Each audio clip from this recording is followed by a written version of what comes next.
invite back up Alison, Sara and Lorna. If anyone has any questions they'd like to ask them about their talks or any of the related research. Yeah?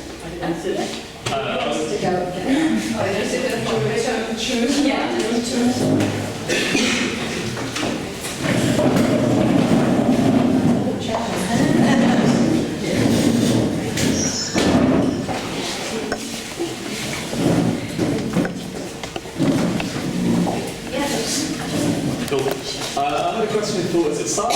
Yeah. Cool. So you were talking about homophobia and reasons for homophobia within Jamaican culture, but do those factors still play within kind of British Jamaican culture? If there is a British Jamaican culture, I'm making an assumption. But, I think there is a British Jamaican culture, obviously with the the heavy influx of Jamaicans from into the UK from Jamaica. We did create our own culture, which is celebrated in places like Brixton, for example, on a yearly basis.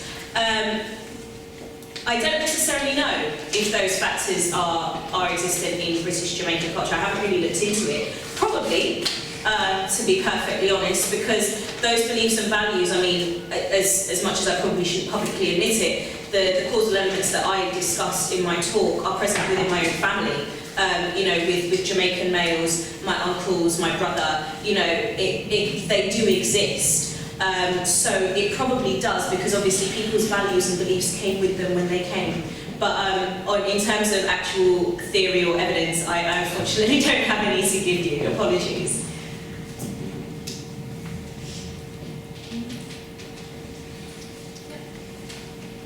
No, that's rude, thanks.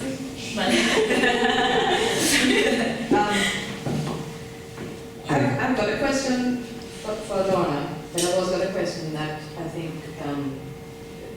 is kind of a comment. Okay.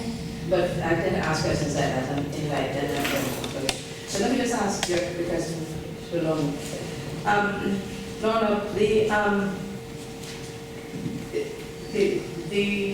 Caribbean Hidden Jamaica Hidden Histories. Jamaica Hidden Histories project. Is it connected with this the Caribbean, with the Jamaican Diaspora Conference? Is there any kind of link in with that? No, it's not. Jamaica Hidden History is a Heritage Lottery funded project, and other heritage organisations such as the Museum of London and various other people are involved with it here. And you don't have a time, because the Diaspora Conference seems to be something, I've only gathered from the internet, that's really coming on strong. Yeah. We've got a lot of Jamaican government support, it seems. Okay, so why that crossed my mind was I think one could speak to the other, because clearly the conference is going to be full of source people. Yes. But also, one of the concerns I have about the Diaspora Conference is that when it has the meetings, the furthest north that the meetings go, I think is Manchester. Yeah. It certainly goes no further than Manchester. I'm not even sure that they go to Manchester, but I think Manchester is the furthest north. Now, when you live in Scotland, there's an enormous gap, and I live at the top of Scotland, so there is an enormous gap between Manchester and the rest of Britain. Yeah. And there are Caribbeans and people, and there are definitely Jamaicans living in Jamaican restaurants in Inverness. So it means that to be able to connect when you live in the north, and it should really be the fan of the top half of the country. It's difficult, really, really difficult. Yeah. So I was wondering, this is all leading to my question of geography, which is, where's the geographical base of your project? Is it London? It is London. We are based in London, but one of the things that we do, we have a very active website. Yeah, and all our projects, when we do, everything goes up on the website, constantly. So that's one of the ways how we communicate. And we access the results of your work. Yes, and the work in progress. If we're doing, say for example, when we did the business branding workshop, which was just completed April It's immediately on the website. It's been showed, people were alerted about it months ago. So everything's constantly updated, and we have a huge audience. People do go onto the site. They do find it very engaging. It's www.jamaicahiddenhistories.com. And the documentaries that you saw today, which had Rachel in it, it's all on the website. Thank you. Another question, is shorter, is this. It sort of arose from what you said, Sarah, not you, but it's the song, and then what you're talking about. Basically the line, "You're not in my category," which Alison picked up at the beginning of her talk. Yeah. And so here's my observation. I'm wondering if one of the issues that we are having to try and face and then engage with in the Jamaican cultural context is that in the post-colonial period, particularly then in the 70s and 80s, questions of identity were drawn within a very, very tight box, which was then rigorously guarded, to the extent that people who, by box I mean nationalist, the notion of nationalist identity, very tight box. Now, we are products of that tight box. I mean I'm a generation older than Ashley and Rachel, but our family and we ourselves, these two generations, and then are the products of this tight box. So, I think some of the concerns that we have about trying to discuss issues that exist beyond that tight box are really difficult, whatever the issues might be, issues of identity, and there are many. But because we're so accustomed to the tight box, and we are so accustomed to guarding it, to say, I'm a Jamaican, and this is what it means. And it's so, this is really where I'm going. So, I actually think that because we now exist as Jamaicans, half in Jamaica and half in the diaspora. So the notion of Jamaican identity in the millennium has now embraced a politician made the statement, so politically embraces all in and out of the country. It is inevitable that in the generation of Ashley and Rachel, the younger generation, their experience is going to, and your experience, Sarah, the same generation, your experience is going to mandate that box has got to open up. Because there's no room for the identities of the people who live outside Jamaica and how that has varied within the old Jamaican nationalistic box. And this is something that I haven't heard anybody challenging, but the more as I've been trying to think through issues recently, it's occurred to me that maybe people are challenging it, but it has to be challenged. I've actually arrived at a position where being a nationalist is bothering me, and that might be because I'm living in Scotland and we're having to vote for Scotland, so it's now very real, and so that's probably why I've been thinking along these lines, and I've suddenly thought, hang on a minute, I was brought up a nationalist, I'm an ardent nationalist, but I don't like the term nationalism, because what it means is them and us, and us is aggressively defined, and it's unfair to everybody else, whether or not genuinely they should be part of us. Okay, so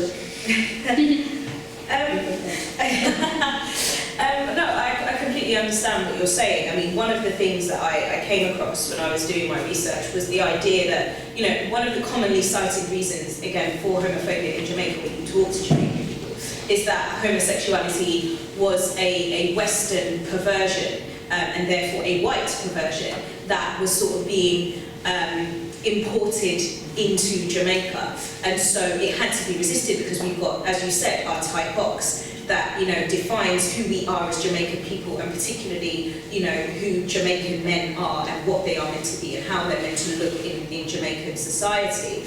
And so Bruce Golding, in that same interview that I was talking about, he said, Jamaica is not going to allow values to be imposed on it from outside. And he said that, you know, we will have to determine that for ourselves. Lobby groups far and away from Jamaica will not determine for us how we treat homosexuals and homosexuality, and how we, how we have an attitude towards it.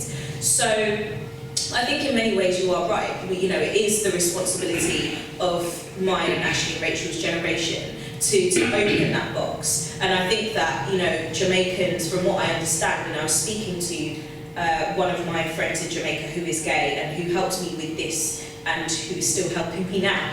I was talking to him about it before coming here, and he was saying to me that, there are, differences that are being made by people of our generation, because we're the same age, in terms of campaigning, and the fact that the discourse about homosexuality is much more open in Jamaica than it was even when I wrote this. And so we're getting there, but just very, very slowly. So I don't know if it will, if the attitude to homosexuality and ideas of sexuality that you were mentioning will be in Jamaica what it is in Britain, in my own lifetime, potentially. It might or it might not, I'm not sure. Tom? Thank you. I really like these presentations. I would like to go back to Ruth's question and expand on it a bit, taking into account some of what Alison had to say. And what you just had to say, Sarah, vis-a-vis race and color, in the sense that it seems to me, right, that I would have been a child in the post-colonial era, right, Ruth, in the 70s and so on, right? in the 70s, and I'll talk about that later, right? But it seems that in terms of nationalism and nation and these narrow boxes, that you remember there's a time when there was a lot of tension about white Jamaicans and how we thought about race and color in Jamaica, right? And to some extent still there's this kind of narrowness and tension. But in some ways it seems to me that when I think about what Alison had to say about queerness and the queer Caribbean, maybe there's a way that color and race were already queered or queer and I don't want to say unstable, but just there's a room for ambiguity, because, for example, when I think about a Chinese, as I'm calling him now, loosely, black Chinese Jamaican godfather of mine, and as a child, he was Uncle Vince and so on, right? But, and I saw color, but in the US, and some degree in this country, race had to be configured differently and defined differently than it was, at least in my family in Jamaica. So there was a room for ambiguity in all of that. And so I think that I'd like to take into account also how we think about color and race, and certainly class, right? Because one of the things that I find so interesting about Jamaica today still is how, even when we're in the middle class, or especially so, maybe, I don't know, we have country relatives and relatives who are not doing well, and poor relatives and working class. So that too seems like queered, or I don't know what the word would be, but there's a room for ambiguity in all of that, I think. But Ruth, do you see that? I'm not sure if I'm making sense about the way that there's a way that Jamaica embraces so many people in terms of color and race, and yet we have still in many ways not really accepted many people of these colors within that rubric of Jamaica, right? It means these people, but like when we saw PJ as Prime Minister, there was this black man time come now kind of, right? Yeah. But are you saying that though we have all these ambiguities, and it's highly complicated, and identity in Jamaica is a very, very complex issue. But although we have these ambiguities in terms of race, in terms of class, which is a very important point that you've made, first time a person will say that, it's very true, it's very true. So race, class, well, those are two main things.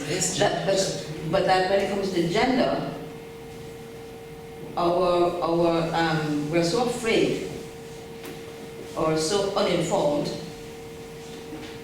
that we act as though there's absolutely no room for ambiguity, because in terms of others we have paradoxes, so we accept the paradox. But are you saying that in terms of gender, we haven't reached the stage, haven't even gone anywhere near the stage of ambiguity? No, but I think women have more room for ambiguity, although even if we don't talk about it, because like man be woman is like a derogatory term some people that's kind of derogatory term, right? But there could be women in Jamaica who are very masculine, they feel part of the expression, or not particularly feminine, so to speak, and they're granted license to be like that, right? But if you start saying, oh, it's a chef's or, that's a whole other kind of, So I think there is a little bit, for women there's more room, but I'm not sure as much for men, Although, I mean... You have empowered men who everybody knows or thinks they know what their sexuality might be, but nobody ever utters a word, not a word. But I think a lot of that also has to, I don't know if you agree, a lot of that also has to go along with their skin color in Jamaica. I wonder... Which way do you think that works? If the lighter the man is, not only is it probably presumed that he might be kind of stuff, like, oh yeah, kind of, we're Chinese Jamaican, yeah, so instead I kind of, but I mean, when you say that somebody is very down, that there's no room to consider. Power. And yet we have had empowered people who everybody knows is in that situation. Yes, exactly. So you see, that's ambiguous, but Yes. can't talk about. Exactly. It's a kind of silent ambiguity. Exactly. Okay. And I'm just trying to bring that back to what Alison was saying about this queer. So can I say in response to that obviously, in terms of your national and the diaspora, obviously, what is really urgent is, decriminalisation and a kind of freedom from violence. But I think if we just said, let's put Jamaica under the same rubric as, we have here, then actually the whole total understanding of how we might want to think about sexuality as not as not being identity defining. Sexuality, like we know race is not identity defining. Well, no, here may be. In Jamaica, race can be identity defining. It can be, but it doesn't. What I mean is, philosophically, we no longer invest in that. Socially, we see the consequences of that belief, but we don't actually believe it's real. Yes. So if we can think about that in terms of sexuality as well, So I may desire this person, I may not desire that person. Does that define who I am, or does it just define who I desire? So in a sense, I think if we kind of just say, right, we do away with homophobia in Jamaica, but we leave these categories of the heteronormative, the non-heteronormative in place, we've kind of missed out on something around queer-alized sexualities, maybe really useful for the rest of the world to actually just understand how sexuality operates. But I think just real quickly, in one sense though, in this era now, then you come up against the problem of how you find romance and sexual adventure online, for example. Yeah. If we're sort of all, because then, are you going to go to a gay website? Are you going to go to a queer one? Are you going to go to a straight, are you going to use a Grindr? It's interesting to know how much the categories that we have to live with define how we live, or how, and I think that's, what were people before that term homosexual was used? It seems like that sort of names something that wasn't already given. I don't believe that at all. It's true.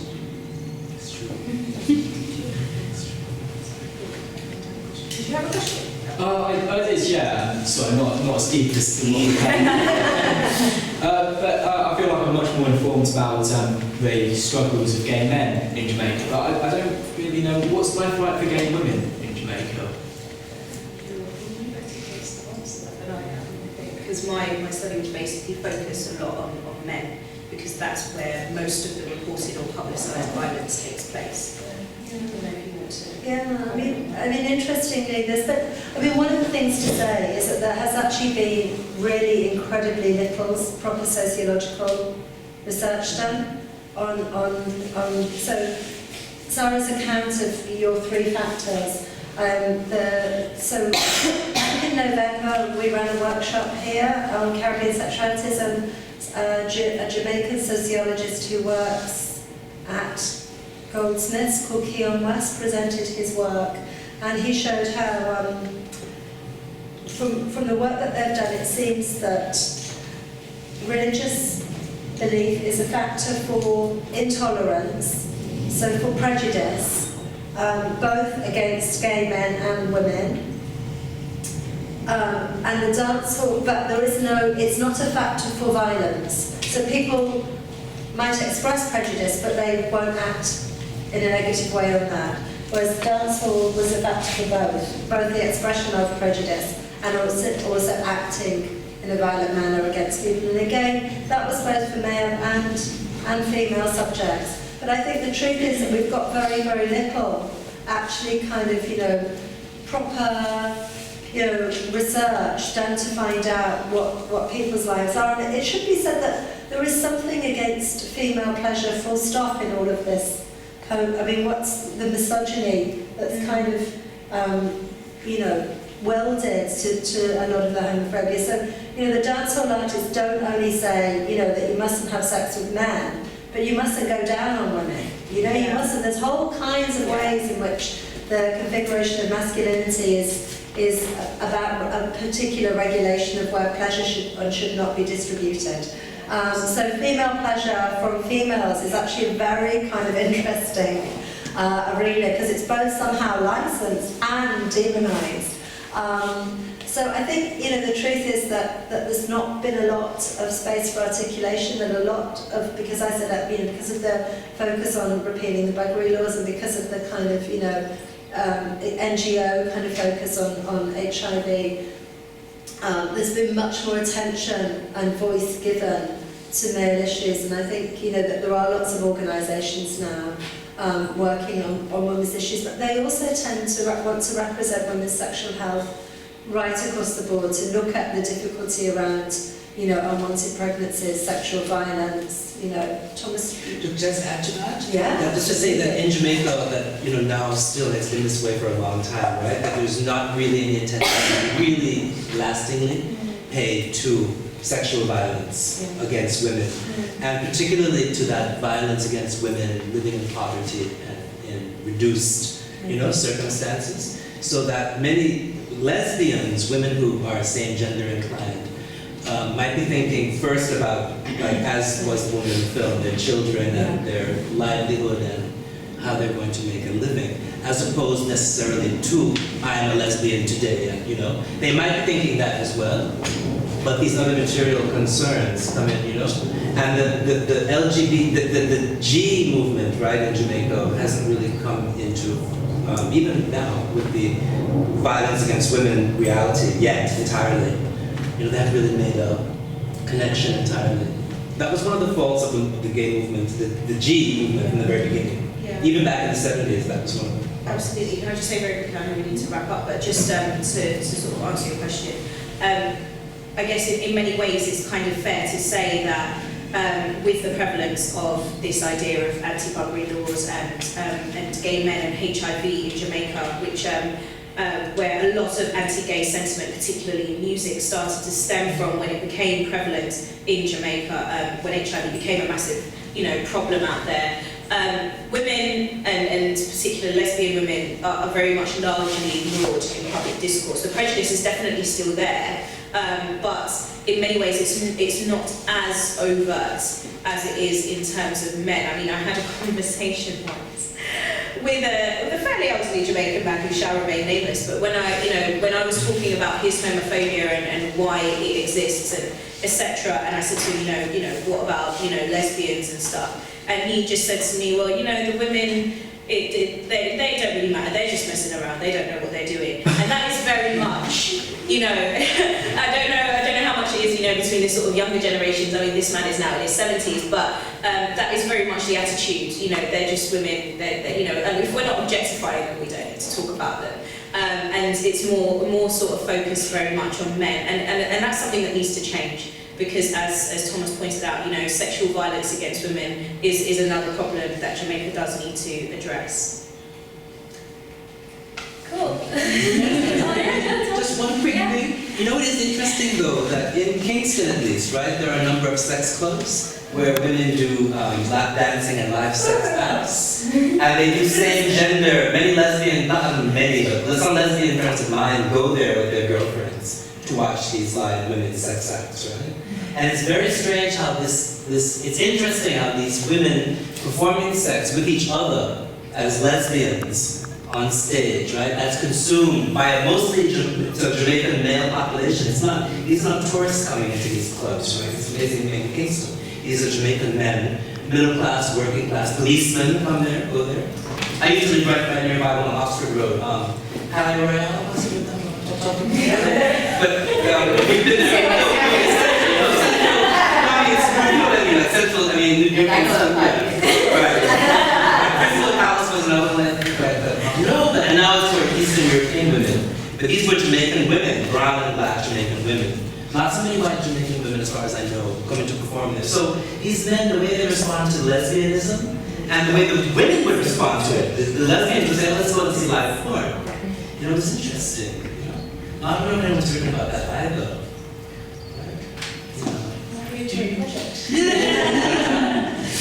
Do you think that's the way into people's kind of preconceived notions, if they're comfortable and enjoying and, you know, watching these lesbians and enjoying that sort of aspect? Yeah, sorry, this is do you think that's the way in then for them to examine their prejudices about male on male? I think so, I think the lesbian fantasy has been part of the repertoire for heterosexual men for too long for us to use it as a deconstructive project. It's an interesting thought, actually, what it means again about what we think as kind of, you know, clear positions. Because it shows how there is turbulence in all kinds of... Desire is turbulence. How can we have desire without turbulence, you know? But the way in which there's a kind of, you know, a managed desire or a managed kind of eroticization of same sex. And it always has to be the lesbian body, but that somehow conforms heteronormative male desire. It's a very... I mean, we could talk about it for a long time. It's very interesting. Lovely. We're going to break for lunch in a moment, and then when we come back, Thomas will start with his presentation. And in the meantime, we'll put the film on The Abominable Crime in here if anyone is interested in watching that. Do you know how long the film is? Yeah.